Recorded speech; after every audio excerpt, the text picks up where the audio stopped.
Thank you, Deputy Speaker. Earlier this year, almost 600 Jewish writers, artists and academics found themselves targets of a cruel and malicious act. Their names and personal details were published online by activists. They were part of a private WhatsApp group, a forum where they could support each other in the face of rising tide of anti-Semitism many had never experienced before.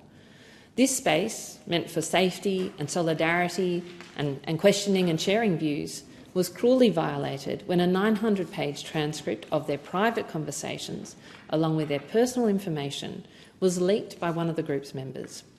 This transcript, containing the intimate details of their lives, was then published online, and the consequences were devastating. In the words of one Jewish member of the WhatsApp group, imagine you wake up one morning to find your name, photo, contact details and workplace published on social media, where you are wrongly accused of all manners of sins in an anti-Semitic online campaign that spreads on the internet in what seems like milliseconds. Death threats follow. You are afraid to leave the house. You lose your jobs, friends or customers, or you are shunned by colleagues, or all of these things happen based on the false information disseminated online. This is not an isolated case. This person reflects the broader experience of many in that group. The doxing unleashed a wave of anti-Semitism, and what makes it most, I think, harrowing for the community is it echoes some of the anti-Semitism and some of the vilification of the Jewish people for generations, starting with the 1930s, where people were again outed for being Jewish and they were targeted in various ways, including their businesses. And we know where that ended, and that ended in the Holocaust. Members of the group were labelled as a cabal of Zionist conspirators, reminiscent of the anti-Semitic tropes that have plagued Jewish communities for centuries. No one should be vilified in this country. No one's privacy should be breached in this country on the basis of their religion, their beliefs, their sexuality. No one should be subject to what has happened to these people. And, Deputy Speaker, despite the clear harm caused by this act of doxing and despite the undeniable malicious intent behind it, this behaviour was not illegal under Australian law. And this is a profound failure of our legal system. Alongside leaders of the Jewish community, I've called loudly and repeatedly for change from the moment this came out. We need laws that recognise the severity of doxing and treat it as the criminal and intimidating act that it is. This bill does that, and so takes an important step forward. And I thank the Attorney-General in particular for his work in driving this. It creates 2 new criminal offences specifically addressing doxing. The first offence makes it illegal to publish or distribute someone's personal data in a way that is menacing, harassing or harmful.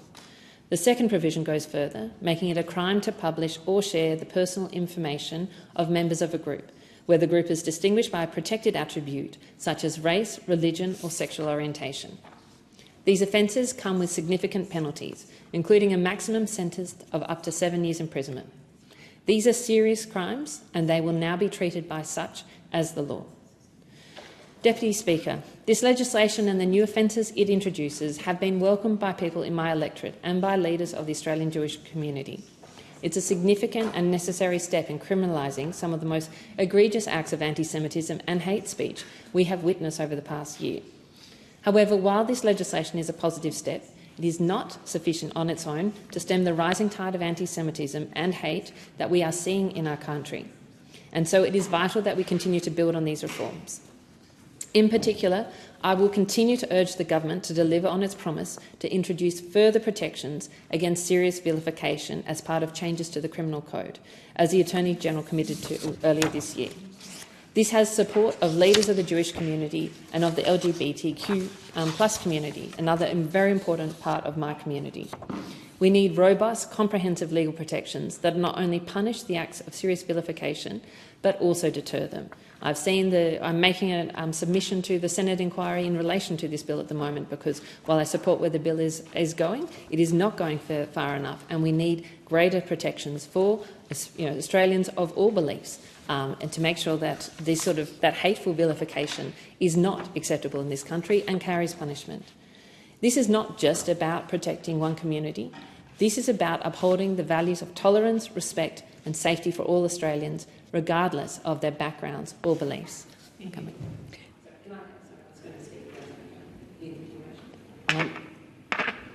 I call the member for Wentworth. And this, these legal frameworks, and I respect the work that is being done on doxing, and I respect, work while I want to extend it in relation to vilification and hate speech. But I think we have a deeper thing that we need to do in this country, and is we need to reflect on what is happening in relation to how we treat each other and how we behave. And we need to, I think, really guard against it, every single one of us in our country, in terms of how we behave. Now, let me give you an example. I have a community forum. I have students who come to see me every term. And this term, I had a group of year 10, 11 students from many of my schools around my community. And I always ask the students, what's important to you? What do you want me to know? What should be on my list? And one young woman stood up and said, I'm worried about going to university in 2 years' time. She's a young Jewish woman in my community, and that was one of her greatest concerns, was whether she would be welcome, whether she would be safe, and whether she would be able to participate in university in the way that any other Australian student should anticipate participating in university life. And this is absolutely devastating to hear. And she was not alone in this group of about 16 kids. This was one of the biggest concerns that this young woman had. And this, for me, is one of the reasons why I'm most concerned about the attitudes that we are seeing and some of the behaviour that we are seeing across our community. I see this in my schools. I had a young man in a similar forum last term tell me about his experience of walking down the street and wearing his school uniform and being concerned about whether he is safe wearing his school uniform, which shows that he goes to a Jewish school, and that a person driving along the street, slowing down, pulling over and swearing at him about being Jewish and then making a Nazi salute in the streets in my community. Now, this sort of behaviour is unacceptable. It is un-Australian. It is, as a non-Jewish member of the community, it's shocking to me that people would think that this is some sort of behaviour, that is part of, that can fit within this country. And so I think that this is, we can change the laws. We need to take much stronger action at the universities to change the behaviour at the universities and change the mindset, I think, of our universities. We need to, in my community, make sure that all of our kids are standing up against anti-Semitism and, frankly, any kind of hate or any kind of vilification. There has no place for this. And we need to all reflect, I think, on ourselves in terms of how we can make sure that in all of our actions and in all of our words, we are bringing people together and we are trying to build on the strength of this country. Because my mum came out to this country, like many people, as a 10-year-old who didn't speak English, came out as an Italian, and she had a wonderful life and had a wonderful acceptance in the Australian community.